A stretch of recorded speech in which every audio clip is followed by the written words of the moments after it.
Hello friends, सभी को प्यार भरा नमस्कार। मैं गौरव राजपूत आप सभी का हार्दिक अभिनंदन और स्वागत करता हूं लक्ष्य क्लासेज के ऑनलाइन प्लेटफॉर्म पर। मुझे उम्मीद है कि आप सभी स्वस्थ होंगे, मस्त होंगे और अच्छे होंगे। चलो, होली का जो त्योहार था वो मेरे भाइयों निकल चुका है। वो छुट्टियों में मस्तियां आप कर चुके हो, लेकिन वापस से जुड़ते हैं पढ़ाई के साथ मेरे भाइयों। और आपने जैसा कहा था कमेंट के अंतर्गत के सर इसके बाद जलवायु टॉपिक कराना, तो आपके सामने है राजस्थान का क्लाइमेट। लेकिन क्लास थोड़ी से समय के अंतराल के बाद शुरू हो रही है, तो उसके लिए क्षमा चाहते हैं, क्योंकि बीच में एक बेस्ट त्योहार था, उसके अंतर्गत मैं भी गांव गया था, आपने भी एंजॉय किया था, इसलिए क्लास के अंतर्गत थोड़ा सा गैप लगा था। लेकिन जितने भी भाई जुड़े हुए हैं क्लास के अंतर्गत, वो जल्दी से इस क्लास के सेशन को शेयर कर दीजिए मेरे भाइयों, जिससे और विद्यार्थियों को भी ये सूचना मिल सके कि जो ज्योग्राफी की कंटिन्यूअस जो थ्योरेटिकल क्लासेस चल रही थी लक्ष्य क्लासेज के ऑनलाइन प्लेटफॉर्म पर, वो आज सर के द्वारा क्लाइमेट टॉपिक के साथ पुनः प्रारंभ कर दी गई हैं। अब ये कंटिन्यूअस रहेंगे मेरे भाइयों, इनमें कोई गैप नहीं रहेगा। वो तो एक त्योहार था, उस वजह से ये गैप हुआ। तो सबसे पहले पुनः एक बार और गिरिराज महाराज की जय, गुड मॉर्निंग, राधे राधे, जय श्री कृष्णा, जय जौहर मेरे भाइयों, सभी को प्यार भरा नमस्कार पुनः एक बार और। चलिए, यहां पे जो अपना क्लाइमेट से संबंधित जो टॉपिक आज स्टार्ट करने जा रहे हैं, ये ऑल ओवर जो अपनी क्लास होने के लिए जा रही है कंटिन्यूअस, वो रहेगी 33। इसका मतलब 32 क्लासें आपके कंटेंट से संबंधित, राजस्थान ज्योग्राफी से संबंधित पिछले टॉपिकों में हो चुकी हैं। तो वो क्लास भी आपके लिए बहुत मायने रखती है इस टॉपिक को समझने के लिए। तो जिन बच्चों ने उन क्लासों को नहीं देखा है, वो जरूर अध्ययन करें उन क्लासों पे, जिससे ये टॉपिक बहुत अच्छे तरीके से आपको समझ में आ सके। चलिए, तो यह सबसे पहले, जैसे कि अपन हर रोज मेरे भाइयों बाबा खाटू श्याम का आशीर्वाद लेके क्लास को स्टार्ट किया करते थे होली से पहले, उसी प्रकार से आज भी बाबा खाटू श्याम का आशीर्वाद हम सब पे बना रहे। और मैं तो ऐसी मनोकामना करता हूं बाबा खाटू श्याम से कि मेरे जितने भी विद्यार्थी देख रहे हैं उन पे इनका पूरा आशीर्वाद रहे, जिससे 2026 के अंतर्गत उन्होंने जिन परीक्षाओं के अंतर्गत चयनित होने का सपना देखा है मेरे भाइयों, वह है उनका पूरा हो। चलिए, और अगली बात, एक मोटिवेशन स्पीच के साथ अपन आगे बढ़ेंगे मेरे भाइयों। वो क्या है, अच्छे से सुनना। लगातार हो रही असफलताओं से निराश कभी नहीं होना चाहिए। बिल्कुल सही कहा है, लगातार हो रही असफलताओं से कभी निराश नहीं होना चाहिए, क्योंकि कभी कभी गुच्छे की आखिरी चाबी भी ताला खोल देती है। बिल्कुल राइट है। कई बार क्या होता है कि हम काफी नजदीक पहुंचने के बाद भी अगर असफल हो जाते तो उससे हताश नहीं होना चाहिए। हो सकता है प्रभु ने उससे भी बड़ी वैकेंसी का हमारे लिए इंतजार करवा रखा और उससे बड़े पद के लिए हमको रख रखा हो। इसलिए मेरे भाइयों पॉजिटिव माइंड के साथ रहिए और अच्छे तरीके से तैयारी कीजिए और अच्छे तरीके से पढ़िए। जो होगा वो सब होगा, क्योंकि कुछ चीजें ईश्वर के भरोसे भी छोड़ देनी चाहिए। ओके मेरे भाइयों, ओके। चलिए, बहुत बढ़िया बहुत बढ़िया। और यहां सबसे पहली बात जो आज होगी, टॉपिक रहेगा अपना राजस्थान की जलवायु। तो यहां पे सबसे पहले तो ये समझेंगे बेटा, जलवायु का मीनिंग क्या होता है, जलवायु क्या होता है, मौसम क्या होता है, ऋतु क्या होता है। तो सबसे पहले अच्छे तरीके से यहां पे समझने का प्रयास करना। टॉपिक थोड़ा सा प्रैक्टिकली टॉपिक है, लेकिन बहुत बेटर समझाऊंगा आपको। तो जलवायु का मतलब होता है बेटा, जो अपनी पृथ्वी है इसके चारों ओर जो ये वायुमंडल है, इसकी जो दीर्घकालीन आपकी दशाएं होती हैं, उनको क्या कहा जाता है, जलवायु। जैसे मैं इसे सिंपल करता हूं, जैसे कभी भी हम अपने फ्रेंड सर्कल में जब बैठते हैं, और जैसे अपन घर के अंतर्गत बैठे हो और मेरे भाइयों अचानक से बाहर की तरफ अपन जाए और अचानक से बारिश आ जाए, तो अपन पता है आम भाषा में क्या शब्द यूज करते हैं कि यार मौसम परिवर्तित हो गया। ये तो हम कहते नहीं कि जलवायु परिवर्तित हो गई। हमेशा हर व्यक्ति कहता है यार अभी मौसम अच्छा था, अभी मौसम खराब हो गया। इसका मतलब जो मौसम होता है वो वायुमंडल की अल्पकालिक दशा होती है, जबकि जो जलवायु होता है वो वायुमंडल की दीर्घकालीन दशाएं होती हैं। और जलवायु का निर्धारण करने के लिए यह भी ध्यान रहे, 30 वर्षों का औसत अध्ययन काम में लिया जाता है। किसी देश विदेश की आप एक साल के अंतर्गत क्लाइमेट को परिभाषित नहीं कर सकते। 30 वर्ष के आंकड़ों का अध्ययन करने के बाद ही हम बता सकते हैं कि उस कंट्री का क्लाइमेट कैसा रहा होगा। तो कभी भी पूछे जलवायु के निर्धारण के लिए कितने औसत वर्ष चुने गए हैं, तो ध्यान रखना 30 वर्षों का औसत अध्ययन बहुत जरूरी है जलवायु के निर्धारण के लिए। तो जो अपन जलवायु पढ़ रहे हैं मेरे भाइयों, जो अपन क्या पढ़ रहे हैं बेटा, जलवायु अपन देखने के लिए जा रहे हैं। तो सबसे पहली बात तो ये कि जलवायु का मीनिंग क्या होता है, तो ध्यान रखेंगे भाई साहब। ये तो आपकी हो गई क्या, पृथ्वी। ओके सर, ये तो हो गई आपकी पृथ्वी, जी गुरुजी। और इस पृथ्वी के मेरे भाइयों ये चारों ओर हो गया आपका क्या, वायुमंडल। पृथ्वी और पृथ्वी के चारों ओर हो गया आपका वायुमंडल। तो पृथ्वी के चारों ओर जो वायुमंडल की मेरे भाइयों दीर्घकालीन दशाएं होती हैं, पृथ्वी के चारों ओर वायुमंडल की मेरे भाइयों ध्यान रखेंगे आप, जो दीर्घकालीन दशाएं, दीर्घकालीन जो दशाएं होती हैं, दीर्घकालीन दशाएं मेरे भाइयों क्या कहलाती हैं बेटा? तो ध्यान रखना, जलवायु कहलाती हैं। तो वायुमंडल की दीर्घकालीन दशाओं को अपन क्या कहते हैं बेटा? तो जलवायु कहा जाता है। Okay sir. फिर बेटा इस जलवायु के अंतर्गत एक शब्द और ध्यान रखेंगे। जी गुरुजी, उस शब्द का नाम रहेगा मौसम। क्या बेटा? मौसम। तो मौसम का मतलब होता है मेरे भाइयों वायुमंडल की, किसकी बेटा? वायुमंडल की। जी गुरुजी, अल्पकालीन दशाएं। तो वायुमंडल की जो बेटा अल्पकालीन दशाएं होती हैं उसे कहते हैं मौसम। वायुमंडल की अल्पकालीन दशाएं मेरे भाइयों क्या कहलाती हैं? तो बेटा ध्यान रखना, मौसम कहलाती हैं। तो वायुमंडल की अल्पकालीन दशाओं को कहा जाता है मौसम। इनमें कोई समय फिक्स नहीं होता, जैसा कि अपन जलवायु में देख रहे थे कि जलवायु का अध्ययन 30 वर्षों के औसत अध्ययन पर आधारित होता है। इस प्रकार से मौसम में कोई शब्द समाहित नहीं होता। और एक शब्द और ध्यान रखेंगे मेरे कहने से मेरे भाइयों, वो शब्द है आपके पास क्या? ऋतु। ऋतु किसको कहते हैं? तो आप कहेंगे 2, 3, 4, 5, 2, 3, 4, 5 या मेरे भाइयों 6 महीने की, 5 या 6 महीने की जो औसत दशाएं होती हैं। जी गुरुजी, औसत दशाएं।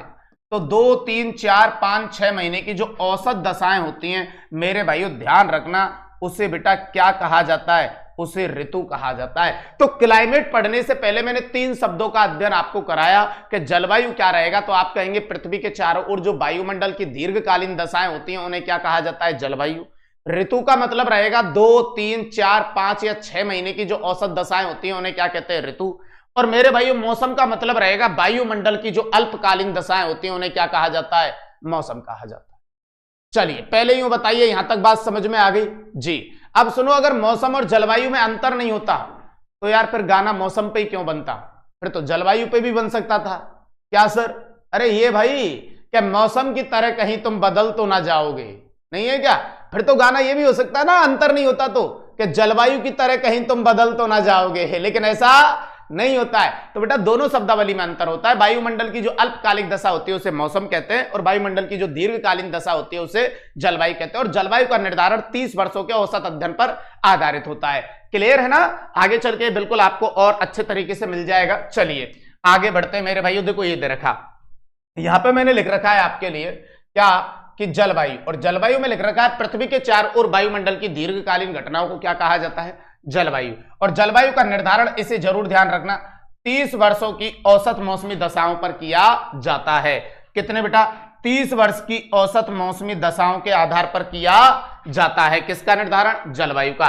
और फिर यहां पे दे रखा है मौसम, तो ध्यान रखेंगे वायुमंडल की, क्या ध्यान रखेंगे बेटा? इसका मीनिंग रहेगा वायुमंडल की अल्पकालीन दशाएं।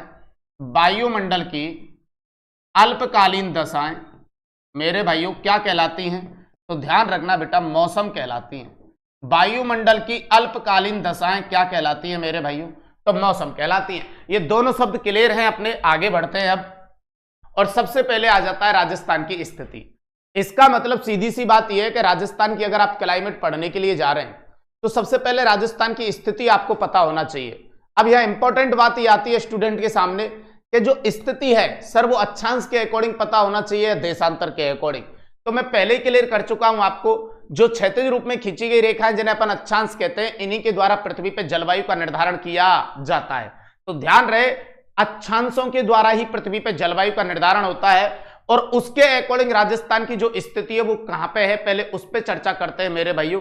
उसके बाद देखेंगे राजस्थान की स्थिति कौन कौन से कटबंध में आती है, क्योंकि अक्षांश रेखाओं के बीच के भाग को कटबंध कहते हैं। और उसी के आधार पर अपन तय कर पाएंगे कि राजस्थान की क्लाइमेट किस प्रकार की है। तो सबसे पहले राजस्थान की क्लाइमेट को निकालने से पहले अपन राजस्थान की स्थिति के बारे में चर्चा करेंगे। तो सबसे पहले स्थिति के बारे में पहली बात तो यह ध्यान रखेंगे कि अक्षांश रेखाओं के द्वारा, अक्षांश रेखाओं के द्वारा पृथ्वी पर बेटा जलवायु का निर्धारण किया जाता है। अक्षांश रेखाओं के द्वारा पृथ्वी पर जलवायु का निर्धारण किया जाता है। पहली बात तो यह ध्यान रखेंगे। दूसरी बात यह ध्यान रखेंगे बेटा कि अक्षांश रेखाओं के मध्य के भाग को,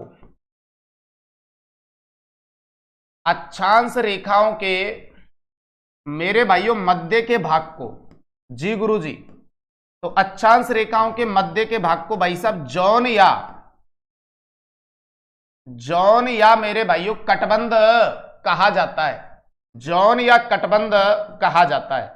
अब देखते हैं कि राजस्थान की जो लोकेशन है अक्षांशीय स्थिति की, वो कहां से लेके कहां तक है। तो पहले अपन राजस्थान रखते हैं यहां पे, बहुत बारीकी से समझना, टॉपिक बहुत इंपॉर्टेंट है। अकेला टॉपिक कंपटीशन के अंतर्गत 2 से 3 क्वेश्चन देके जाएगा, ये ध्यान रखना, हर एक पेपर के अंतर्गत अकेला टॉपिक 2 से 3 क्वेश्चन देके जाएगा। गुड मॉर्निंग जो बाद में जुड़े हैं उन सभी बच्चों को प्यार भरा नमस्कार मेरी ओर से। और मेरे भाइयों अगर सेशन को शेयर नहीं किया है तो जल्दी से शेयर कर दीजिए, जिससे और भी बच्चों को इसका लाभ मिल सके। वैसे आप तादाद में काफी संख्या में आ चुके हैं मेरे भाइयों, पर फिर भी और ज्यादा लाभ मिल सके इसलिए, क्योंकि गैप बीच में लग चुका है, उसी वाली पॉजिटिवता को अपन वापस बनाए रखना चाहते हैं और उसी एनर्जी के साथ वापस काम करते हैं। तो अब आपका जो होली का त्योहार था वो खत्म हो चुका है, अपन वापस से जुड़ते हैं पढ़ाई के साथ। यहाँ पे देखिए राजस्थान की स्थिति की बात कर रहे हैं और क्लाइमेट हम पढ़ रहे हैं, उसके अकॉर्डिंग स्थिति देखनी है। तो सबसे पहले अक्षांश रेखाओं के द्वारा जलवायु का निर्धारण किया जाता है। बिल्कुल सर, अक्षांश रेखाओं के मध्य के भाग को कहते हैं जॉन या कटबंध। अब ये अपना राजस्थान रहा। ओके सर, राजस्थान जो है आपके इस जगह से कितने डिग्री से शुरू होता है, तो आपको पहले ही पढ़ा चुका हूं, 23 डिग्री 3 मिनट उत्तरी अक्षांश से अपन शुरू होते हैं। बिल्कुल राइट सर, 23 डिग्री 3 मिनट उत्तरी अक्षांश से। और बेटा अपन कितने तक जाते हैं तो ये भी आपको पता है, अपन जाते हैं 30 डिग्री 12 मिनट उत्तरी अक्षांश, 30 डिग्री 12 मिनट उत्तरी अक्षांश।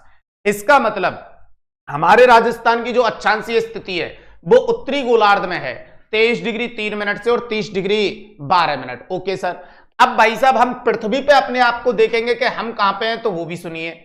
ये अपनी ग्लोब हो गई, बिल्कुल हो गई सर। और इसके अंतर्गत मेरे भाइयों ये आपके बीचों बीच से एक रेखा गई बेटा, जिसे आप कहेंगे 0 डिग्री अक्षांश रेखा या भूमध्य रेखा। इसके उत्तर में यहां पे 23.5 और यहां पे 23.5। बिल्कुल सर, ये आपकी हो गई 23.5 डिग्री कर्क रेखा, जी गुरुजी। और ये हो गई 23.5 डिग्री मकर रेखा। Okay sir, done. 23.5 कर्क और 23.5 मकर। फिर उच्च अक्षांशों में जाएंगे तो यहां पे आ जाती है 66.5 डिग्री, जिसे आप कहेंगे आर्कटिक रेखा। कौन सी बेटा, आर्कटिक। और यहां पे आ जाती है आपकी 66.5 डिग्री, जिसे आप कहेंगे अंटार्कटिका। क्या कहेंगे, अंटार्कटिका। Okay sir. और यहां पे आ जाता है आपका 90 डिग्री उत्तरी ध्रुव, बिल्कुल 90 डिग्री उत्तरी ध्रुव या उत्तरी अक्षांश। और यहां पे आ जाता है आपका 90 डिग्री दक्षिणी ध्रुव या दक्षिणी अक्षांश। ओके सर, तो ये 90 डिग्री उत्तरी ध्रुव और 90 डिग्री दक्षिणी ध्रुव। अब मैंने क्या कहा था कि अक्षांश रेखाओं के बीच के भाग को कहा जाता है जॉन या कटबंध। बिल्कुल सर, अक्षांश रेखाओं के बीच के भाग को अपन क्या कह रहे हैं, जॉन या कटबंध। और पृथ्वी का जो अक्षीय झुकाव है वो है 23.5 डिग्री। तो सूर्य की सीधी किरणें जो पहुंचेंगी इस पृथ्वी पर वो केवल बेटा 23.5 तक पहुंचेंगी।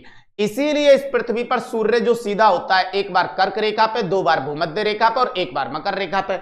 इसका मतलब इस बेल्ट में सूर्य की सीधी किरणें पड़ती हैं, इस वाली बेल्ट में सूर्य की कैसी किरणें पड़ती हैं, सीधी। बिल्कुल 23.5 डिग्री उत्तरी अक्षांश से लेकर और 23.5 डिग्री दक्षिणी अक्षांश तक सूर्य की सीधी किरणें पड़ती हैं। तो हर बच्चा जो देख रहा है वो समझ चुका होगा कि इस वाली बेल्ट के अंतर्गत गर्मी का माहौल अत्यधिक होगा।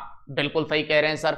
और अक्षांश रेखाओं के बीच के भाग को मैं पहले डिक्लेयर कर चुका हूं, जॉन या क्या कहते हैं, कटबंध। तो बेटा जो ये कटबंध बनता है 23.5 से 23.5 के बीच वाला, ये जो आपका कटबंध बनता है बेटा, ये वाला जो कटबंध बनता है, इसे ध्यान रखेंगे बेटा। इस कटबंध को पता है क्या बोलते हैं मेरे भाइयों, तो ये भी आपको ध्यान रखना है। जी सर बताइए। इस कटबंध को कहा जाता है बेटा उष्ण कटबंध। क्या कहा जाता है, उष्ण कटबंध। तो कभी भी पूछे 23.5 से 23.5 डिग्री अक्षांश के मध्य के भाग को क्या कहते हैं, तो ध्यान रखना बेटा इसे कहा जाता है उष्ण कटबंध। अब गौर फरमाएंगे मेरे भाइयों, अपना जो राजस्थान है वो कितने से शुरू हो रहा है, 23 डिग्री 3 मिनट से। Right sir. थोड़ा सा ऊपर जाने पे मुझे पता है कि यहां जाने पर मुझे पता है कि आपको जो ये रेखा मिलेगी इसे आप कहेंगे 23.5 डिग्री कर्क रेखा। थोड़ा सा ऊपर जाने पे मुझे 23.5 डिग्री क्या मिल जाती है, कर्क रेखा मिल जाती है। बिल्कुल राइट सर। तो भाई साहब जो ये वाला भाग जिसको मैं अभी कलर कर रहा हूं, बताइए ये वाला जो भाग है, अब बताओ ये 23.5 डिग्री कर्क रेखा से तो नीचे ही हुआ ना। बिल्कुल हुआ सर। 23.5 डिग्री कर्क रेखा से कहां हुआ बेटा, नीचे हुआ, बिल्कुल सही कह रहे हैं सर। और अगर 23.5 से नीचे हुआ तो 23.5 से नीचे वाले भाग को तो अपन क्या कह रहे हैं, उष्ण। बिल्कुल ठीक गुरुजी। तो बेटा ये कौन से कटबंध में होगा, उष्ण कटबंध में। अब यहां पे जब आप राजस्थान के जिले बनाते हो तो बेटा इसी प्रकार तो बनाते हो कि यहां पे तो आता है आपका ये डूंगरपुर और ये आता है बांसवाड़ा। अब बताइए डूंगरपुर का कुछ हिस्सा ही उष्ण कटबंध में आ रहा है, बिल्कुल राइट। ज्यादातर हिस्सा तो आपका उत्तर वाली साइड में है और बांसवाड़ा का अधिकांश हिस्सा कहां आ रहा है, कर्क रेखा के दक्षिण में आ रहा है, राइट साइड। तो इसका मतलब उष्ण कटबंध में जो अधिकांश भाग है बेटा वो बांसवाड़ा का है। डूंगरपुर का तो मामूली सा भाग आता है, दक्षिणी भाग। तो डूंगरपुर को अगर मुझे रखना है कि उष्ण में रखूं या उससे ऊपर जो मिलता है शीतोष्ण उसमें रखूं, तो जहां डूंगरपुर का अधिकांश भाग रहेगा मैं उसमें रखूंगा उसे। तो बेटा वो चला जाएगा शीतोष्ण में, तो बांसवाड़ा रह गया किसमें, उष्ण में। तो उष्ण कटबंध में केवल अपने पास बस एक जिला है, ये ध्यान रखेंगे आप, और वो कौन सा है, बांसवाड़ा। मैं मानता हूं डूंगरपुर का कुछ हिस्सा आता है, लेकिन जब चुनाव करना होगा कि डूंगरपुर को उष्ण में रखें या शीतोष्ण में, तो ज्यादा जो हिस्सा है वो शीतोष्ण में आता है, तो किसमें रखेंगे, शीतोष्ण में। Okay sir.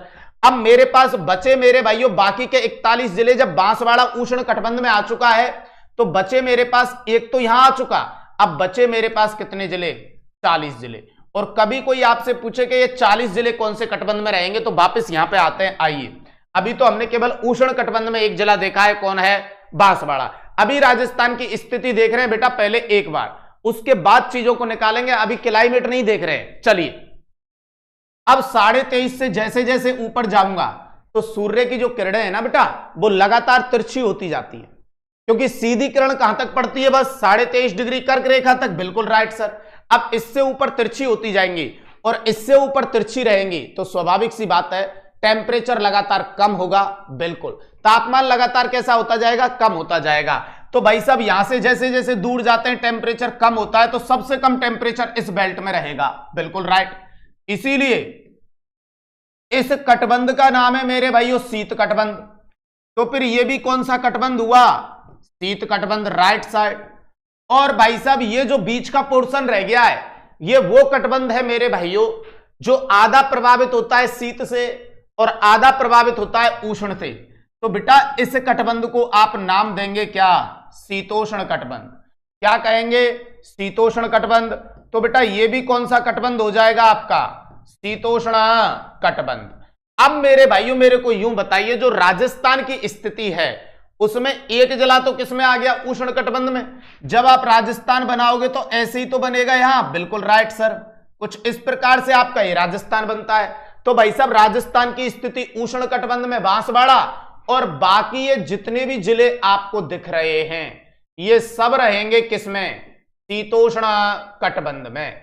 तो कल को कोई राजस्थान की स्थिति पूछे कि कौन कौन से कटबंध में है, तो आप दो जगह बताएंगे बेटा, एक उष्ण कटबंध और एक शीतोष्ण कटबंध। और इसको भी डिक्लेयर करके पूछे कि उष्ण कटबंध में कितने जिले आते हैं, तो केवल एक बांसवाड़ा, बाकी सब आपके 40 जिले किसमें आते हैं, तो ध्यान रखना शीतोष्ण कटबंध में। लेकिन गलती मत कर देना बेटा अच्छे छात्रों। कैसे, अभी हम केवल राजस्थान की स्थिति निकाल पाए बेटा, अभी हमने राजस्थान का क्लाइमेट नहीं निकाला है। सर क्लाइमेट कैसे पता चलेगा, वो मैं बताता हूं बेटा कि क्लाइमेट राजस्थान का क्या रहने वाला है। ये तो सिर्फ राजस्थान की बेटा स्थिति आई है जो आपकी कौन कौन से कटबंध में आई है, उष्ण कटबंध और शीतोष्ण कटबंध। ओके सर, तो एक पेज पे अपन और एक्स्ट्रा लेते हैं और यहां पे देखते हैं अपन ने क्या निकाला है। अभी केवल बेटा अपन ने राजस्थान की स्थिति निकाली है बस। अभी अपन पहुंच पाए हैं राजस्थान की स्थिति के ऊपर। Okay sir, done. और जो राजस्थान की आपने बेटा स्थिति देखी वो आपके दो कटबंध में आपको नजर आई मेरे भाइयों जी गुरुजी, जिनमें एक था बेटा आपका उष्ण कटबंध। Okay sir, done. और एक था बेटा आपका कौन सा कटबंध, शीतोष्ण कटबंध। उष्ण कटबंध और शीतोष्ण कटबंध। Okay sir. और फिर आपने ये भी देखा कि जो ये उष्ण कटबंध था इसमें केवल अपन ने एक ही जिले को प्राथमिकता दी और वो जिला है अपना कौन, बांसवाड़ा। बाकी आपके पास बचे कितने जिले, 40 जिले मेरे भाइयों कौन से कटबंध में आ गए, शीतोष्ण कटबंध में। अब आपसे कोई ये पूछे कि अब हमें तो बस इतना बताइए कि राजस्थान की क्लाइमेट क्या है, ये तो बेटा राजस्थान की क्या निकल के आई है स्थिति। अब आपसे कोई राजस्थान की जलवायु के बारे में बात करे कि भाई साहब हमें तो बस इतना बता दीजिए कि राजस्थान की जलवायु क्या है, तो भाई साहब स्थिति के बगैर जलवायु का पता नहीं किया जा सकता था, इसलिए पहले भाई साहब स्थिति निकालना सर्वोपरि था और स्थिति हमारी कंप्लीट हो चुकी है। अब राजस्थान की क्लाइमेट निकालेंगे मेरे भाई, और देखिए क्लाइमेट कैसे निकालते हैं। बहुत अच्छे से चीजों को समझना, नहीं तो फिर दिक्कत खड़ी हो जाएगी। जी गुरुजी आप बेफिक्र रहिए। तो भाई साहब यहां समझाने का कार्य मेरा है, नहीं समझ में आए तो दोबारा बता देना एक बार कमेंट करके, लेकिन अच्छे से सुनना भाई साहब। यहां अपने पास थी ये कर्क रेखा बिल्कुल, और ये थी अपने पास मकर रेखा, बिल्कुल ठीक कह रहे हैं सर। ये तो थी अपने पास कर्क और ये थी मकर रेखा, बीच में वो भूमध्य आ जाएगी, ठीक है सर। ये थी अपने पास 66.5 डिग्री, और इसे आप बोल सकते हैं आर्कटिक। क्या बोल सकते हैं? आर्कटिक रेखा। Okay okay sir. और यहां पे थी 66.5 डिग्री, जी सर, और इसे आप कह सकते हैं अंटार्कटिका। क्या कह सकते हैं? अंटार्कटिका। Okay sir. अब सुनिएगा भाई साहब, जो आपका राजस्थान है, गौर से देखिएगा भाई साहब बात को। ये कर्क रेखा को आप कितना डिग्री लिखते हो?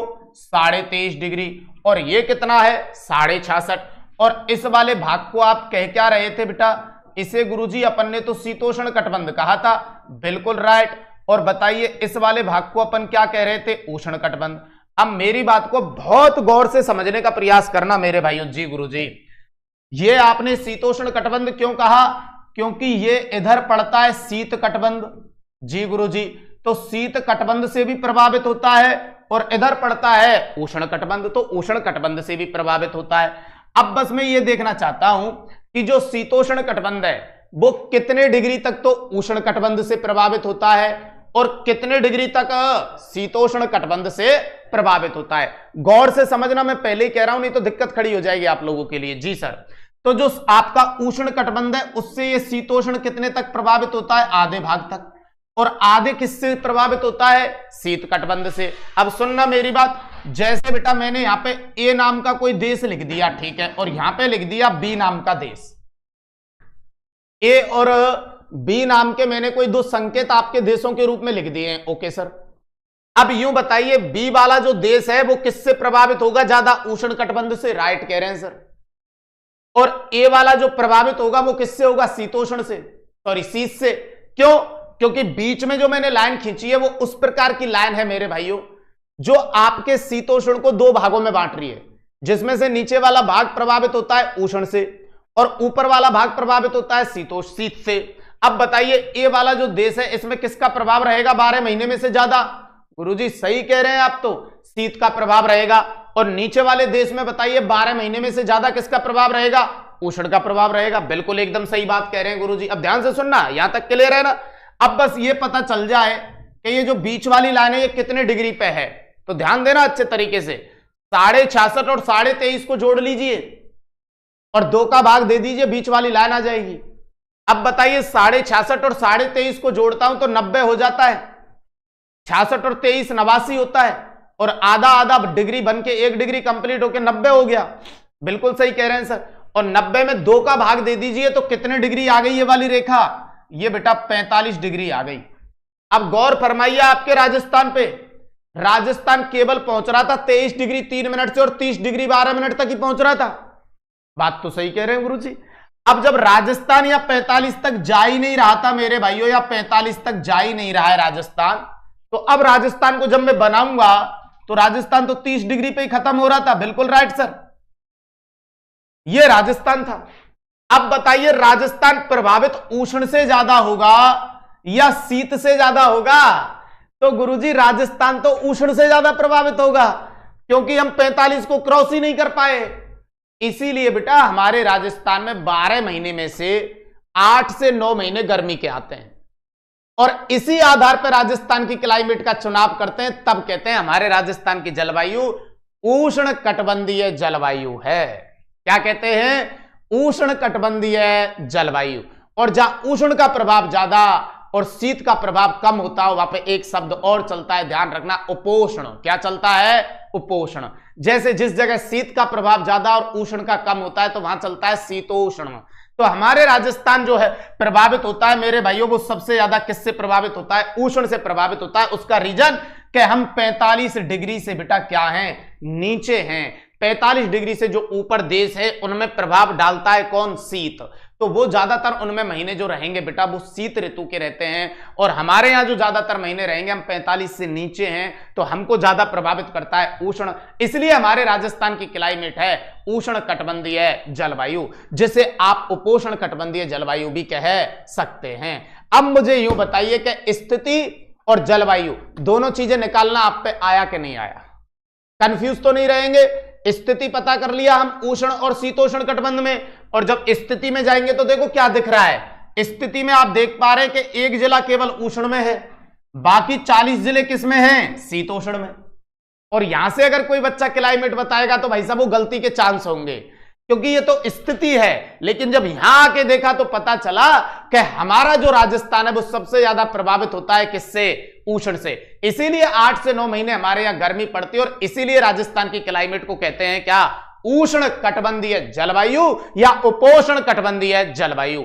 एक बार कमेंट करके मेरे को यह बता दीजिए। चलिए खुशबू जी एक बार ये कमेंट करके मेरे को बता दीजिए कि भाई साहब बात एक ही बार में समझ में आई कि नहीं आई, जल्दी से मेरे भाइयों। तो भाई साहब यहां राजस्थान की जब आप क्लाइमेट लिखने के लिए जाओगे तो यहां से पता चल चुका कि हम 45 से नीचे रह जाते हैं, इसलिए सबसे ज्यादा प्रभावित हमको करता है उष्ण। और इसीलिए मेरे भाइयों इस वाले आप गोलार्ध से ज्यादा प्रभावित होते हो, मतलब इस वाले आप कटिबंध से ज्यादा प्रभावित होते हो, जिसे कहते हैं उष्ण कटिबंध। और इसीलिए आपके राजस्थान की क्लाइमेट है बेटा उष्ण कटिबंधीय जलवायु। क्या है बेटा? उष्ण कटिबंधीय जलवायु, या मेरे भाइयों इसे आप कह सकते हैं क्या बेटा? उपोष्ण कटिबंधीय जलवायु। तो उष्ण कटिबंधीय जलवायु या उपोष्ण कटिबंधीय जलवायु। बोलो क्लियर है? जी गुरुजी एक ही बार में समझ में आ गया। ओके ओके बेटा, चलिए बहुत बढ़िया बहुत बढ़िया।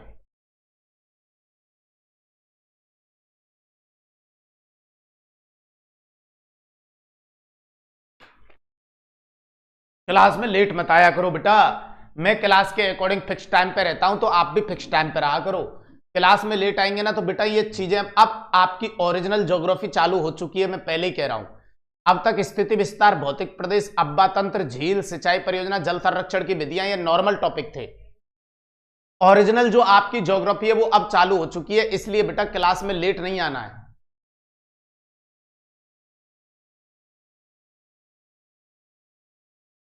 चलिए बहुत बढ़िया मेरे भाइयों। तो मेरा कहने का मतलब यह था कि राजस्थान की जो स्थिति है वो उष्ण और शीतोष्ण कटिबंध में आती है, ये क्लियर है। स्थिति पूछे, अब बेटा क्लाइमेट पूछेगा तो अपन क्लाइमेट का मीनिंग बता के आ रहे हैं। वायुमंडल, पृथ्वी के चारों ओर वायुमंडल की जो दीर्घकालीन दशाएं होती हैं उसे क्या कहा जाता है? जलवायु। अब सुनना, जब अपन ने यहां पे देखा कि ये आपके कर्क रेखा से मकर रेखा का जो भाग है उसे उष्ण कहते हैं, और कर्क रेखा से 66.5 डिग्री आर्कटिक के भाग को शीतोष्ण कहते हैं। तो फिर मैंने राजस्थान बनाया, ये राजस्थान। फिर मैंने देखा इसे शीतोष्ण कहने का मीनिंग क्या है, तो मैंने कहा भाई ये शीत से भी प्रभावित होता है और भाई ये उष्ण से भी। अब कितने डिग्री तक तो ये शीत से प्रभावित होता है बीच वाला भाग, और कितने डिग्री उष्ण तक प्रभावित होता है? तो भाई साहब 45 डिग्री से ऊपर वाला जो हिस्सा है ये वाला, इसे तो प्रभावित कौन करता है? शीत। बिल्कुल, इसका मतलब 45 डिग्री से ऊपर अगर कोई देश स्थित है तो बेटा 12 महीने में से उसमें ज्यादा महीने शीत ऋतु के आएंगे, राइट। और अगर कोई 45 से नीचे है तो बेटा उसको प्रभावित कौन करेगा? उष्ण। क्योंकि मैंने 45 कैसे निकाला भाई? बीच वाले कटबंध को आप शीतोष्ण कह रहे हो, शीत प्लस उष्ण बराबर शीतोष्ण, दोनों से प्रभावित होता है। अब कहां तक उष्ण से प्रभावित होता है और कहां तक शीत तक प्रभावित होता है? तो मैंने 66.5 और 23.5 को जोड़ दिया और 2 का भाग दे दिया तो 45 आया। बिल्कुल, अब 45 डिग्री से ऊपर वाला जो भाग है वो शीत से प्रभावित होता है और नीचे वाला जो भाग है वो उष्ण से प्रभावित होता है, राइट। अब अपना जब अपन राजस्थान लिखते हैं बेटा ऐसे, तो तुम खुद ही बताइए, राजस्थान आपका 23 डिग्री 3 से शुरू होता है, कर्क रेखा से थोड़ा नीचे से शुरू होता है, और बेटा 30 डिग्री 12 पे तो खत्म ही हो जाता है। 30 डिग्री 12 पे तो खत्म हो जाता है। अब बताओ क्या हम 45 को क्रॉस कर पाए? नहीं कर पाए। और 45 को अगर क्रॉस नहीं कर पाए तो बताइए हम ज्यादा प्रभावित किससे हुए? उष्ण से। इसीलिए हमारे राजस्थान में 8 से 9 महीने गर्मी के आते हैं। इसीलिए राजस्थान की क्लाइमेट को कहते हैं बेटा क्या? उष्ण कटिबंधीय जलवायु या उपोष्ण कटिबंधीय जलवायु। क्लियर है? बोलो डन। बिल्कुल सर। तो इसका मतलब यह रहा कि आपका जो राजस्थान है वो उष्ण वाले आपका जो कटिबंध है उससे ज्यादा प्रभावित होता है बेटा, इसलिए इसकी क्लाइमेट बोलते हैं उष्ण कटिबंधीय जलवायु या उपोष्ण कटिबंधीय जलवायु। अगर आपका राजस्थान बेटा इस जगह होता 45 डिग्री से ऊपर होता तो आपके राजस्थान में पता है किसका प्रभाव ज्यादा होता? ध्यान रखना, हमेशा शीत का प्रभाव ज्यादा होता। अब बताइए मुझे एक बार और कमेंट करके कि अब आपके बात एक ही बार में समझ में आ गई ना जी? ओके, डन डन बेटा, डन। चलिए अब बिल्कुल क्लियर है ना? Yes sir, yes sir. चलिए बेटा, तो राजस्थान की जो अपन ने क्लाइमेट निकाली बेटा वो किस प्रकार की निकल के आई? तो ध्यान रखना बेटा, राजस्थान की जो क्लाइमेट है उसे आप कहेंगे उष्ण कटिबंधीय जलवायु, क्योंकि हम उष्ण से ज्यादा प्रभावित थे। बिल्कुल राइट सर, ओके सर। या बेटा ये शब्द ना हो और बेटा ऐसा एरिया जो उष्ण से ज्यादा प्रभावित होता है और शीत से कम होता है, उसके लिए शब्द बनता है उपोष्ण। क्या बनता है? उपोष्ण। तो उष्ण कटिबंधीय जलवायु या मेरे भाइयों आप क्या कहेंगे? उपोष्ण कटिबंधीय जलवायु। तो उष्ण कटिबंधीय जलवायु या उपोष्ण कटिबंधीय जलवायु। तो राजस्थान की कभी भी क्लाइमेट आपसे पूछी जाए तो बेटा ये ध्यान रखना, इन दो में से कोई एक शब्द आपको जरूर मिलेगा मेरे भाइयों राजस्थान की क्लाइमेट के बारे में, या तो उष्ण कटिबंधीय जलवायु या उपोष्ण कटिबंधीय जलवायु। क्लियर है? चलिए सर, चलिए मेरे भाइयों, अब बात आ जाती है जलवायु को प्रभावित करने वाले कारक। तो यहां पे सबसे पहला पॉइंट दे रखा है अक्षांशीय आपकी स्थिति। अब ये कैसे क्लाइमेट को प्रभावित करती है तो मैं बताता हूं। आइए बेटा, अभी जो अपन समझ रहे थे वही वाली बात है वापस से। जी गुरुजी, ये अपनी पृथ्वी, ये आपकी 0 डिग्री भूमध्य रेखा। ओके सर, ये आपकी 0 डिग्री भूमध्य रेखा, ये बेटा आपकी 23.5 डिग्री कर्क रेखा। बिल्कुल गुड। और भाई साहब ये आपकी 23.5 डिग्री मकर रेखा। बिल्कुल गुड। Okay sir. अब सुनिए भाई साहब बात को, क्या कहेंगे आप? आपके सूर्य की सीधी किरणें केवल इन पे ही पड़ती हैं, कर्क रेखा, भूमध्य रेखा और मकर रेखा। बिल्कुल सर। और इस एरिया में अगर सूर्य की सीधी किरणें पड़ती हैं तो बताइए यहां पे जो तापमान रहेगा वो अधिक रहेगा। बिल्कुल ठीक कह रहे हैं सर। और इसीलिए बेटा यहां पे एक कटबंध बनता है आपका, जिसे आप कहते हैं उष्ण कटबंध। अब जैसे जैसे आप ऊपर की तरफ जाते जाएंगे, उच्च अक्षांशों की ओर जाते जाएंगे, जैसे जैसे बेटा आप उच्च अक्षांशों की ओर जाएंगे तो बेटा उच्च अक्षांशों की ओर जाने पर भाई साहब आपका तापमान लगातार क्या होता है? कम होता है। क्या होता है? कम। चाहे भले आप इधर की तरफ भी आएंगे उच्च अक्षांशों की ओर, तो मेरे भाइयों उच्च अक्षांशों पर जाने पर, उच्च अक्षांश की ओर जाने पर जो तापमान है वो लगातार आपका क्या होगा? कम होगा। अब सिंपल सी बात, यहां पे एक ही बात बताता हूं। अगर भाई साहब निम्न अक्षांशों के बीच कोई देश स्थित है, जैसे कर्क रेखा से मकर रेखा के बीच में यहां जितने भी देश स्थित हैं, आप खुद ही बताइए, यहां तक सूर्य की सीधी किरणें पड़ती हैं, तो बताइए उनमें गर्मी का प्रभाव ज्यादा होगा या नहीं होगा? बिल्कुल होगा सर।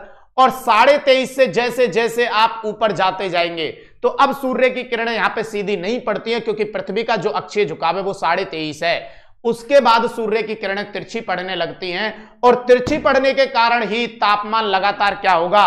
कम होगा। बिल्कुल सही कह रहे हैं सर। तो यहां पे सीधी सी बात ये समझ में आई कि निम्न अक्षांशों के अंतर्गत जो ये अक्षांश है, इनको मैं निम्न अक्षांश बोल रहा हूं। यहां पे बेटा तापमान आपका क्या रहेगा? अधिक, और वायुदाब रहेगा कम। और जैसे जैसे उच्च अक्षांशों की ओर जाएंगे तो लगातार तापमान क्या होता जाता है? कम होता जाता है। तो इसका मतलब आपके किसी भी देश की अक्षांशीय जो स्थिति होती है वो वहां की क्लाइमेट को प्रभावित करती है। अब आप खुद ही देख लीजिए, अगर यहां कोई देश स्थित होगा तो बताइए वहां पे भयंकर गर्मी होगी कि नहीं होगी? बिल्कुल होगी।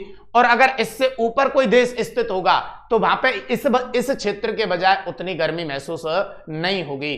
तो राजस्थान की अक्षांशीय स्थिति या किसी भी देश की अक्षांशीय स्थिति भी क्लाइमेट को प्रभावित करती है। अब यहां पे देखिए, आइए, अक्षांश रेखाओं के द्वारा पृथ्वी पर बेटा किसका? जलवायु का निर्धारण किया जाता है। बिल्कुल ध्यान रखना, कौन सी रेखाओं के द्वारा? केवल अक्षांश रेखाओं के द्वारा। यह कारक जलवायु निर्धारण का सबसे महत्वपूर्ण कारक माना जाता है। ध्यान रखना, कभी भी देशांतर रेखाओं के द्वारा जलवायु का निर्धारण नहीं होता है। दूसरी बात, निम्न अक्षांशों की जलवायु देखो ये निकल के आ गई आपके सामने।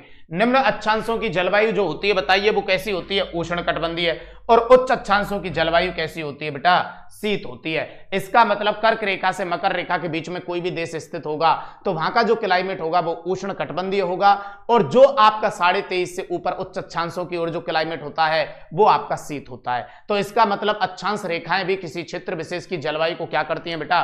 प्रभावित करती हैं। तो पहला ये समझ में आ गया, जलवायु को प्रभावित करने वाले कारकों में अक्षांशीय स्थिति एक मेन रोल निभाएगी कि नहीं निभाएगी? बिल्कुल निभाएगी सर। बोलो क्लियर है? क्लियर है। अब चलते हैं दूसरे कारण पे, चलिए आइए। तो भाई साहब दूसरा कारण है आपके पास क्या बेटा? उच्चावच। अब सबसे पहले तो ये समझ लीजिए, जो भी बच्चे ये देख रहे हैं बेटा, उच्चावच का मीनिंग क्या होता है बेटा? इसमें ये तीन चीजें आती हैं, पर्वत, पहाड़ और मैदान। पर्वत, पहाड़ और मैदान, या पठारी भाग भी आप इसमें ले सकते हैं। पर्वत, पठार और मैदान, ये तीन चीजें इसके अंतर्गत इंक्लूड होती हैं मेरे भाइयों। कौन कौन सी तीन चीजें? एक पर्वत, ओके सर, एक पठार और बेटा एक क्या? मैदान। अब ध्यान देना बेटा, अच्छे तरीके से ध्यान देना जी गुरुजी। जैसे ये मैदानी भाग मान लीजिए, ओके सर, और ये पठारी भाग, और बेटा ये पर्वतीय भाग, ओके सर, डन। ये आपका पर्वत हो गया, ये आपका पहाड़ हो गया, और बेटा ये आपका मैदान हो गया। अब ध्यान देना बेटा, जिस क्षोभ मंडल के अंतर्गत आप और मैं रह रहे हैं, ये पूरा अपना क्षोभ मंडल मान लिया अपन ने। जी सर। भाई मैं और आप जिस मंडल के अंतर्गत रह रहे हैं वो है आपका क्षोभ मंडल। और क्षोभ मंडल में एक कंडीशन आपने पढ़ी है कि क्षोभ मंडल में 165 मीटर की 165 मीटर की ऊंचाई पर जाने पर 1 डिग्री सेंटीग्रेड तापमान मेरे भाइयों कम हो जाता है। बिल्कुल सर। अब ध्यान देना बेटा अच्छे तरीके से, मैंने जो बात कही है वो बहुत काम किया, आगे चल के ये बहुत काम की बात होने वाली है। यहां पे थोड़ा सा अच्छे से पढ़ने वाले बच्चों के लिए एक हिंट दे देता हूं। जब मैं आपको ये कहूंगा कि राजस्थान का सबसे ठंडा स्थान कौन सा है, तो आपका जवाब माउंट आबू होगा, मुझे पता है। फिर मैं कहूंगा सूर्य की सीधी किरणें तो बांसवाड़ा और डूंगरपुर में पड़ती हैं, वहां से क्यों नहीं है, या वहां से क्यों नहीं आया आपका ये आंसर? तो कथन कारण के इसी प्रकार के क्वेश्चन बनेंगे, तो ध्यान रखना माउंट आबू अत्यधिक ठंडा अपना क्यों रहता है। उसका रीजन यही है कि उसकी समुद्र तल से ऊंचाई अधिक है, और क्षोभ मंडल में ये कंडीशन फॉलो होती है, 165 मीटर ऊंचाई पर 1 डिग्री सेल्सियस तापमान कम होता है। अब सुनना, क्षोभ मंडल में 165 मीटर की ऊंचाई पर जाने पर 1 डिग्री सेल्सियस तापमान क्या हो जाता है? कम हो जाता है। ओके सर, पहली बात तो हमें यह समझ में आई। अब इसका मतलब मैदानी भागों पे जो तापमान रहेगा, बताइए सच कहिए आप, तापमान क्या रहेगा? अधिक, क्योंकि ये मेरे भाइयों आपके सबसे नीचे स्थान है। Right sir. यहां जो तापमान रहेगा वो मेरे भाइयों और भी कम रहेगा, मैदान की तुलना में यहां पे जो तापमान होगा वो क्या होगा? कम होगा। अब लगातार आप कहां जा रहे हैं? ऊंचाई की ओर। और जो पर्वतीय भाग हैं भाई साहब, यहां पे तापमान और भी कम रहेगा, यहां तापमान और भी कम रहेगा। बिल्कुल राइट। तो इसका मतलब सीधी सी बात यह है कि किसी क्षेत्र विशेष के अंतर्गत अगर पर्वतीय भाग हैं तो स्वाभाविक सी बात है वहां तापमान कैसा रहेगा? कम रहेगा। बिल्कुल राइट। और अगर किसी क्षेत्र विशेष के अंतर्गत बिल्कुल प्लेन मैदानी भाग है तो वह तापमान क्या रहेगा? अधिक रहेगा। तो किसी क्षेत्र विशेष के उच्चावच, पर्वत, पठार और मैदान भी वहां की क्लाइमेट को प्रभावित करते हैं। कभी जम्मू कश्मीर अगर आप गए हो तो बताइए, पर्वतीय भाग ही है, इसलिए वहां का क्लाइमेट और राजस्थान के क्लाइमेट में जमीन आसमान का अंतर है या नहीं है? बिल्कुल सही कह रहे हैं सर। और राजस्थान के अंतर्गत सबसे ज्यादा अगर टोटल भूभाग देखा जाए तो उसमें सबसे ज्यादा जो भाग आता है वो मैदानी भाग आता है। और मैदानी भाग के अंतर्गत आपने देखा कि मैदानी भाग में जो आपका तापमान रहेगा वो अधिक रहेगा, तो पर्वतीय भागों पे जो तापमान रहता है मेरे भाइयों वो कम रहता है। तो किसी भी क्षेत्र विशेष के, ये भी ध्यान रखना मेरे भाइयों, जो उच्चावच होते हैं वो वहां की जलवायु को क्या करते हैं? प्रभावित करते हैं। क्लियर है ये वाली बात? बिल्कुल सही कह रहे हैं सर। तो तापमान जो रहेगा मेरे भाइयों मैदानी भागों में अधिक, पहाड़ पे उससे कम, पर्वत पे उससे भी कम।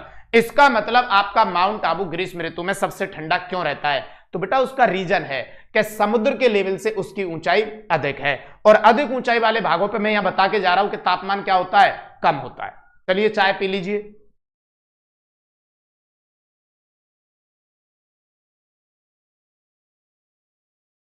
चलिए भाई साहब, बहुत बढ़िया मेरे भाइयों, बहुत शानदार। तो यहां तक मेरे हिसाब से ये बात आपको समझ में आ गई होगी। देखो यहां से क्लियर कर लेते हैं, आइए। सबसे इंपॉर्टेंट बात पता है क्या है आप लोगों को पढ़ने का या आप लोगों को पढ़ाने का? पता है, आज दिल की बात कह देता हूं, क्लास मेरे भाइयों 7 दिन बाद क्लास हो रही है, 6-7 दिन बाद। लेकिन आपकी संख्या में गिरावट नहीं है। तो राजस्थान के जितने भी विद्यार्थी मुझे जहां जहां से देख रहे हैं उनका वाकई में तहे दिल से बहुत बहुत धन्यवाद, क्योंकि मुझे जिस प्रकार के स्टूडेंट चाहिए पढ़ाने के लिए वो आप हो सच में।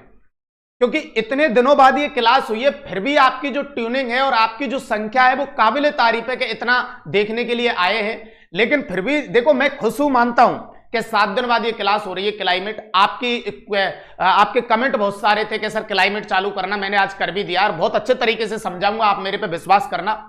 सच में पूरी राजस्थान ज्योग्राफी बहुत अच्छे तरीके से अपन पढ़ेंगे, लेकिन उसके लिए मेरा भी एक काम कर दिया करो, आप डेली जब क्लास लेने के लिए आओ तो भाई सब सेशन को शेयर किया करो। आपके जितने भी व्हाट्सएप ग्रुप है, आपके जितने भी टेलीग्राम चैनल है, आपका जहां जहां मल्टीमीडिया के लिए आप उपलब्ध करा सकते हो मेरे भाइयों के, आपकी ये क्लास चलती है राजस्थान ज्योग्राफी की, तो शेयर किया करो।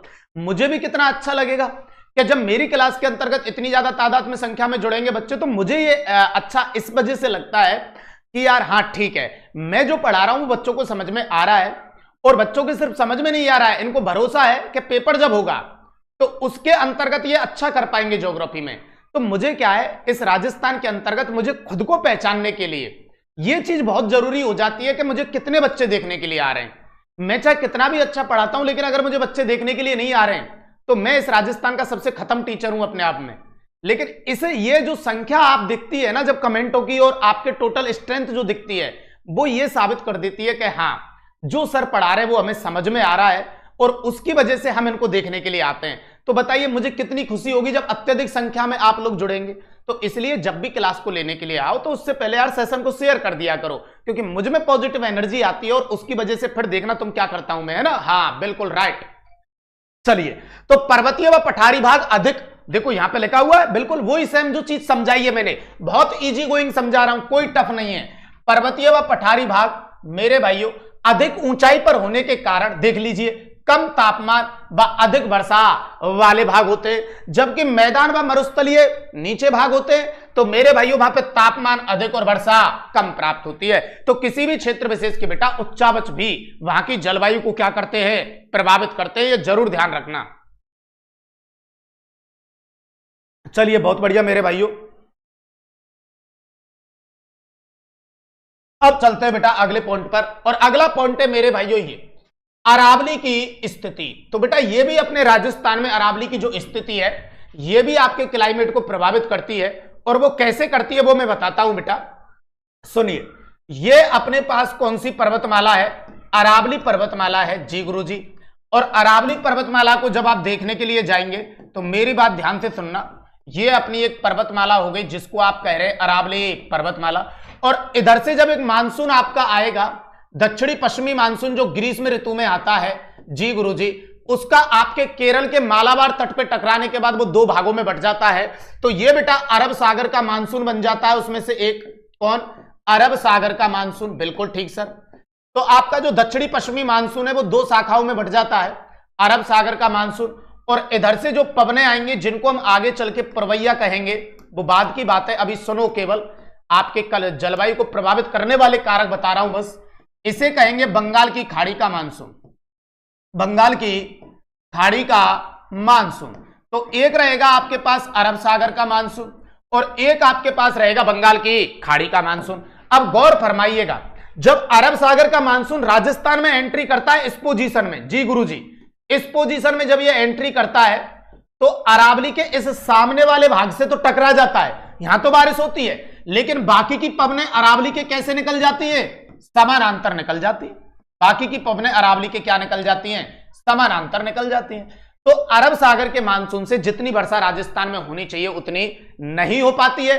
अब बंगाल की खाड़ी के मानसून को देखते हैं। बंगाल की खाड़ी का जो मानसून इस प्रकार से आता है, ये जो अरावली का ये जो वाला भाग है जो इन पवनों के जस्ट सामने पड़ रहा है, बताइए ये सारी पवनें अरावली से टकराएंगी, बिल्कुल टकराएंगी सर। और अरावली से अगर ये टकराएंगी तो अरावली का ये पूरब वाला भाग हुआ, राइट सर। तो अरावली के पूरब वाले भाग में तो वर्षा अधिक होगी और पश्चिम वाले भाग में वर्षा कम होगी। क्यों? क्योंकि पश्चिम वाला भाग जो है वो अरावली के बैकवर्ड एरिया में है, और बैकवर्ड एरिया में होने का मतलब वृष्टि छाया क्षेत्र में है, नहीं है क्या? बिल्कुल सर। तो अरब सागर का मानसून इसलिए राजस्थान में कम वर्षा कराता है कि अरावली पर्वतमाला उसके समानांतर पड़ती है। अरब सागर के मानसून की अगर ये अरावली पर्वतमाला ऐसे होती तो बताइए अरब सागर के मानसून की सारी पवनें टकराती, राइट?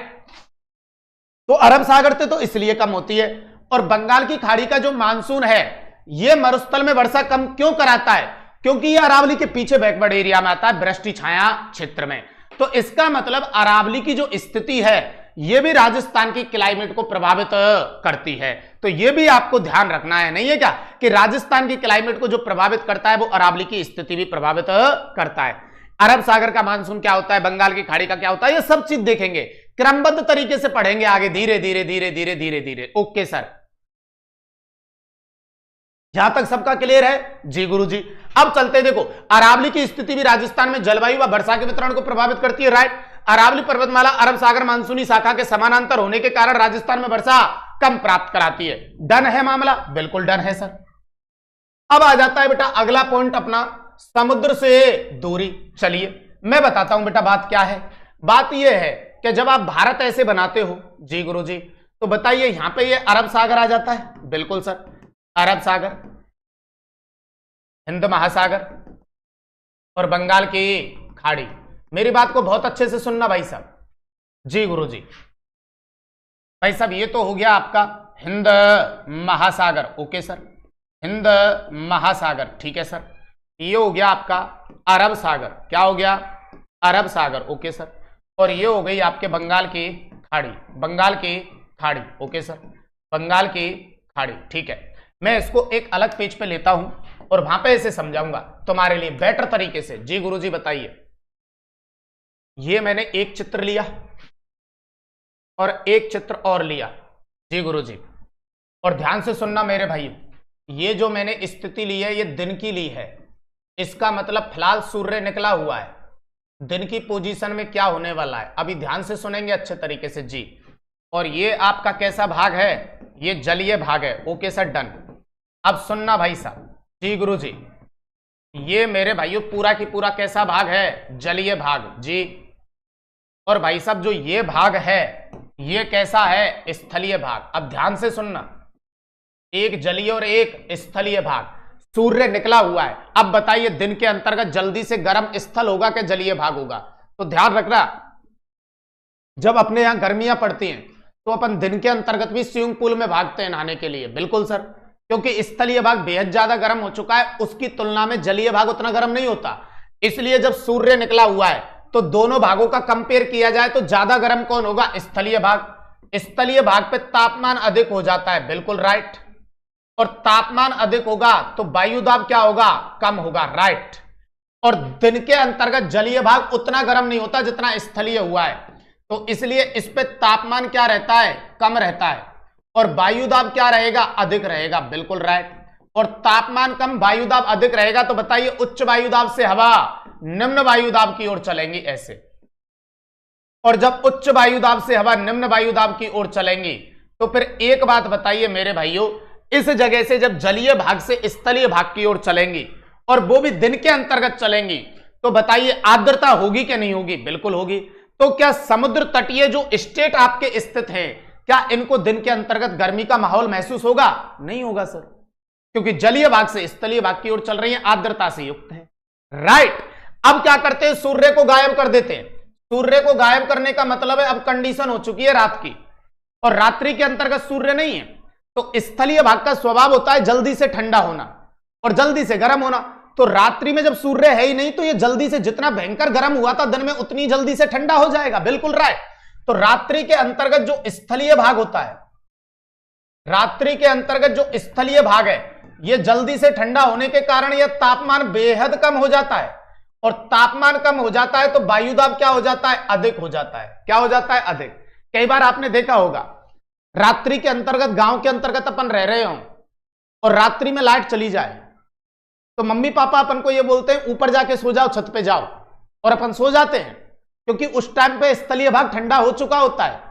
लेकिन अगर यही बात दिन के अंतर्गत कही जाए, दोपहर के 2 बजे के ऊपर जाके सो जाओ, छत पे सोने से पहले खड़े हो जाओगे, है बात समझ में आई ना? तो स्थलीय भाग रात्रि के अंतर्गत उतना ही ज्यादा ठंडा हो जाता है, तो तापमान हो जाएगा कम और वायु दाब अधिक। और जो ये जलीय भाग देख रहे हैं आप, जी गुरुजी, जलीय भाग को देरी लगती है गर्म होने में भी और ठंडा होने में भी, बिल्कुल। तो ये जो जलीय भाग है आपका, ये रात्रि के अंतर्गत उतनी जल्दी ठंडा नहीं होगा जितना स्थलीय हुआ है, इसलिए यहां पे उसकी तुलना में तापमान अधिक रहेगा और वायुदाब कम रहेगा। बिल्कुल राइट, वायुदाब कम रहेगा। तो रात्रि में क्या होगा, उच्च वायुदाब से हवा निम्न वायुदाब की ओर चलेगी और जो कि ठंडा हो चुका है स्थलीय भाग उधर से इधर आएगी। अब यार एक बात बताइए, यहां समुद्र तटीय जो स्टेट हैं उनमें गर्मी लगी कब? दिन के अंतर्गत जब गर्मी पड़ रही थी तो समुद्र से पवनें स्थलीय भाग की ओर आ गई। आर्द्रता से युक्त थी तो ठंडी ठंडी पवनें थी। जैसे गर्मी के अंतर्गत कूलर में अपन पानी डालते और कमरे के अंतर्गत आराम से मस्त एंजॉय कर रहे होते, और पानी अगर नहीं डालें गर्मी के अंतर्गत कूलर में, तो आप बताइए क्या आप उस कूलर को चला पाएंगे? नहीं। तो भाई साहब दिन के अंतर्गत यही पवनें समुद्र से जो स्थल की ओर चल रही है वो आर्द्रता से युक्त हैं, इसलिए इनको गर्मी महसूस हो ही नहीं रही है। और रात्रि में क्या होता है, स्थलीय भाग से समुद्र की ओर चलती है, स्थलीय भाग ठंडा हो चुका होता है, वापस से फिर ठंडी चलती है। तो यहां का पूरे साल भर लगभग मौसम एक जैसा रहता है। इसीलिए समुद्र तटीय किनारे भैया ध्यान रखना कैसी जलवायु पाई जाती है बेटा, सम जलवायु पाई जाती है। कैसी जलवायु? सम जलवायु पाई जाती है। लगभग साल भर एक जैसा मौसम देखने को मिलता है लाला। और बेटा इससे जैसे जैसे दूर जाते जाएंगे, जलीय भाग से जैसे जैसे दूर जाते जाएंगे तो परिस्थितियां विषम होती जाएंगी। तापमान के अंतर्गत भयंकर तापमान, सर्दी के अंतर्गत भयंकर सर्दी। बोलो डन है मामला? डन है गुरुजी, डन है। आइए भाई साहब, तो बताइए अरब सागर, ये जलीय भाग के पास में जो आपकी क्लाइमेट देखने को मिलती है वो कैसी रहती है? सम जलवायु। कैसी रहती है? सम जलवायु। इससे जैसे जैसे आप दूर जाएंगे, जैसे जैसे जलीय भाग से दूर जाएंगे, तो भाई साहब आपकी जो क्लाइमेट देखने को मिलेगी वो मिलेगी विषम जलवायु। कैसी? विषम जलवायु। इसीलिए आपका जो राजस्थान है उसकी समुद्र से दूरी काफी होने के कारण वहां पे आपकी विषम क्लाइमेट देखने को मिलती है। गर्मियों में भयंकर गर्मी पड़ती है और सर्दियों में भयंकर सर्दी पड़ती है। डन। समुद्र तटीय भागों में यह लिख रहा सम जलवायु पाई जाती है। Okay sir. और जबकि समुद्र से दूर जाने पर स्थलीय भाग की प्रधानता के कारण यह कैसी? विषम जलवायु पाई जाती है। और राजस्थान में विषम प्रकार की जलवायु अगर वो कहे तो भी चलेगा। क्या राजस्थान में विषम प्रकार की जलवायु पाई जाती है? क्या इसका रीजन यह है कि हम समुद्र से अत्यधिक दूरी पे? एकदम राइट। तो जलवायु को प्रभावित करने वाले जो कारक है ना मेरे भाइयों, ये भी अपने आप में एक इंपॉर्टेंट पॉइंट है, इसे भी ध्यान रखना। जी गुरुजी। अब चलते हैं बेटा अगले पॉइंट पे, और एक पॉइंट आ चुका है अपने पास, धरातल की प्रकृति। धरातल की प्रकृति। स्थलीय भाग की प्रधानता होने के कारण विषम प्रकार की जलवायु दशाएं पाई जाती हैं। और मेरा राजस्थान तो पूरा की पूरा स्थलीय भाग से ग्रस्त है। मेरे राजस्थान के चारों ओर तो कोई जलीय भाग है ही नहीं। तो बेटा जहां स्थलीय भाग की प्रधानता पाई जाएगी वहां विषम प्रकार का क्लाइमेट पाया जाएगा। और जिस किसी भी स्टेट, जिस किसी भी डिस्ट्रिक्ट, जिस किसी भी कंट्री के चारों ओर जलीय भाग की प्रधानता पाई जाएगी वहां लगभग एक जैसा आपका क्लाइमेट देखने को मिलता है। राजस्थान का अधिकांश भाग तो देखो मरुस्थल व मैदानी होने के कारण कम वर्षा प्राप्त करते हैं। बिल्कुल राइट। अगर हमारे यहाँ पे वैसा मरुस्थल की बात की जाए तो 61% पे है और मैदान की बात की जाए तो 23% पे है। बहुत बड़ा जो भाग है मेरे भाइयों, लगभग बहुत बड़ा भाग हो गया, ये लगभग 84 के करीब भाग हो गया, लगभग आपका मैदानी भाग है। और मैदानी भाग है तो फिर बताइए आपका यहाँ पे तापमान अधिक रहेगा और वर्षा कम रहेगी। अगर यही वाले भाग पर्वतीय और पठार होते तो तापमान कम और वर्षा अधिक होती। तो बेटा किसी भी क्षेत्र विशेष का स्थलीय भाग भी वहां की क्लाइमेट को क्या करता है? प्रभावित करता है। बिल्कुल एकदम गजब बात। तो स्थलीय भाग की प्रधानता होने के कारण विषम प्रकार की जलवायु दशाएं पाई जाती हैं और राजस्थान का अधिकांश भाग मरुस्थल व मैदानी होने के कारण वर्षा कम प्राप्त करते हैं। तो बेटा ये जितने भी मैंने कारक आपको बताए थे ये थे जलवायु को प्रभावित करने वाले कारक। इनमें से भी कई बार क्वेश्चन आता है और एक क्वेश्चन ध्यान रखना, ये हमेशा पॉइंट अच्छा है, इसे ध्यान रखना। ये सारे जलवायु को प्रभावित करने वाले कारक हैं, लेकिन ध्यान रखना एक बात जो मैं बता रहा हूं इस जगह पे। जी गुरुजी। भाई साहब मैं क्या लिख रहा हूं नोट में, ये ध्यान रखना कि देशांतर रेखाओं के द्वारा, देशांतर रेखाओं के द्वारा मेरे भाइयों जलवायु का निर्धारण, देशांतर रेखाओं के द्वारा जलवायु का निर्धारण नहीं किया जाता है। ये ध्यान रखना, नहीं किया जाता है। तो देशांतर रेखाओं के द्वारा जलवायु का निर्धारण नहीं होता है बेटा, हमेशा ध्यान रखना। अक्षांश रेखाओं के द्वारा ही जलवायु का निर्धारण होता है, क्योंकि जो देशांतर रेखाएं आपकी होती हैं बेटा, ये पता है किस चीज के लिए बनाई गई हैं? तो बेटा ध्यान रखना, इनसे समय व तिथि का निर्धारण होता है। समय व तिथि का निर्धारण करने के लिए देशांतर रेखाओं को बनाया जाता है। जलवायु रेखाओं को, आपके अक्षांश जो रेखाएं होती है मेरे भाइयों, उनको अपन जलवायु रेखाएं भी कहते हैं, क्योंकि इनके द्वारा ही जलवायु का निर्धारण किया जाता है। तो पहले यूं बताइए, जलवायु को प्रभावित करने वाले कारक आपके समझ में आए और बेटर तरीके से समझ में आए। यहां से भी कई बार क्वेश्चन रहेगा, और ध्यान रखना क्वेश्चन ये रहता है जलवायु को प्रभावित करने वाला कारक नहीं है, और उसमें यह लाइन जरूर लिखी आती है, राजस्थान की देशांतरीय स्थिति। तो ध्यान रखना, देशांतर रेखाओं के द्वारा कभी भी क्लाइमेट का निर्धारण नहीं होता है। ओके सर, पहले तो यूं बताइए, जो मैंने आज की ये सारी चीजें आपको समझाई, ये समझ में आ गई ना आपके? बिल्कुल आ गई सर। दूसरी बात ये मेरे भाइयों, आप कितना भी कंटेंट पढ़ लीजिए, उससे भी ज्यादा इंपॉर्टेंट हो जाता है आपके विगत परीक्षाओं में पूछे गए जो पीवाईक्यू हैं उनको निकालना। और हमारे लक्ष्य परिवार के द्वारा पीवाईक्यू सीरीज पूरे राजस्थान के अंतर्गत ये चल रही है मेरे भाइयों। इनमें हर एक प्रश्न का व्याख्यात्मक विवरण पीछे की तरफ दिया हुआ है। तो कंटेंट के साथ साथ पिछली विगत परीक्षाओं में पूछे गए क्वेश्चनों को भी आपको देखना जरूरी है, जिससे आने वाले जो पेपर है उसकी प्रकृति और उसकी परिभाषा को आप समझ सकें, और जिससे एक ही बार में अपनी सफलता को सुनिश्चित कर सकें। दूसरी बात ये, आज कोई भी नया विद्यार्थी जो हमारे लक्ष्य परिवार के अंतर्गत हमको देखने के लिए आया है और उसे लगता है कि लक्ष्य परिवार वह परिवार है जो मेरे सपनों के अंतर्गत जी जान लगा देगा अपने सपनों को पाने के लिए मेरे भाइयों, तो हमारे लिए हर बच्चे का सपना अपना सपना होता है। तो मेरे भाइयों, पीछे दिए गए क्यूआर कोड को स्कैन करें और लक्ष्य परिवार का हिस्सा बने। बाकी मिलते हैं मेरे भाइयों कल। आज के लिए इतना ही। जय माता दी, जय हिंद, जय आज, जय जोहार। Okay, all the best. खुश रहिए, मस्त रहिए, स्वस्थ रहिए। Thank you.